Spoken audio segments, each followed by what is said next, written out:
നമ്മളുടെ ഇവിടെ നോക്കിക്കഴിഞ്ഞാൽ ഇപ്പോഴും കുറേ അധികം ആൾക്കാർ ഫിക്സഡ് ഡെപ്പോസിറ്റുകൾ അങ്ങനെയുള്ള രീതിയിൽ അല്ലെങ്കിൽ അഷ്വേർഡ് റിട്ടേൺ കിട്ടുന്ന പ്ലാനുകളിലേക്ക് ഇൻവെസ്റ്റ് ചെയ്ത് ഇരിക്കുന്നത് കാണാം. അവരുടെ ഇൻവെസ്റ്റ്മെൻറ്റിൻ്റെ മേജർ പോർഷനും ഈ ഒരു രീതിയിൽ തന്നെയാണ് അവർ കീപ്പ് ചെയ്യുന്നത്. ഇത് ശരിക്കും പറയുകയാണെന്നുണ്ടെങ്കിൽ ഇവരുടെ ടോട്ടൽ നെറ്റ്വർത്ത് ശരിക്കും പറഞ്ഞാൽ കുറച്ച് വർഷങ്ങൾ കഴിയുമ്പോൾ അത്ര വലിയൊരു അപ്രീസിയേഷൻ കിട്ടുന്നതായിട്ട് കാണില്ല ഈ രീതിയിൽ ഇൻവെസ്റ്റ്മെൻറ്റ് നടത്തുമ്പോൾ. കാരണം ഇപ്പോൾ ഉദാഹരണത്തിന് FD, ഇപ്പോൾ ഒരു NRI സ്റ്റാറ്റസിലുള്ള ഒരു വ്യക്തിയാണ് FD കീപ്പ് ചെയ്യണമെന്നുണ്ടെങ്കിൽ അവർക്ക് ടാക്സിൻ്റെ ഒരു ബുദ്ധിമുട്ട് വരാതെ റിട്ടേൺ കിട്ടുന്നത് അവർക്ക് തന്നെ കിട്ടും.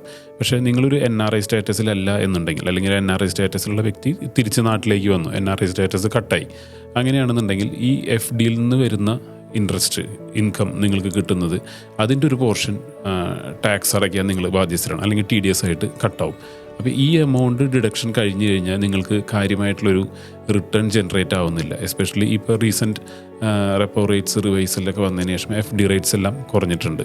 അപ്പോൾ നമ്മൾ നോക്കിക്കഴിയുമ്പോൾ ഇപ്പോഴും കണ്ടുവരുന്നത് വെച്ചാൽ ഒരു മേജർ പോർഷൻ ഈ രീതിയിലുള്ള ഇൻവെസ്റ്റ്മെൻറ്റ്സിലേക്ക് തന്നെ പാർക്ക് ചെയ്തിരിക്കുന്നതാണ്. അപ്പോൾ നിങ്ങളത് നോക്കിയിട്ടൊരു നിയർ ഫ്യൂച്ചറിലേക്ക് വരുന്ന അടുത്തൊരു 2-3 വർഷത്തെ ഒരു കാലയളവിലേക്ക് വരാൻ സാധ്യതയുള്ള ഗോളുകളോ കാര്യങ്ങളോ ഉണ്ടെങ്കിൽ നിങ്ങൾ അതിന് വേണ്ടിയിട്ടുള്ളൊരു എമൗണ്ട് മാത്രം, അല്ലെങ്കിൽ ഒരു എമർജൻസി ഫണ്ട് ആ രീതിയിൽ വയ്ക്കുന്ന ഒരു എമൗണ്ടുകൾ മാത്രം FDകളോ അതുപോലത്തെ പ്ലാനുകളിലോ ആയിട്ട് ഇൻവെസ്റ്റ് ചെയ്യാം.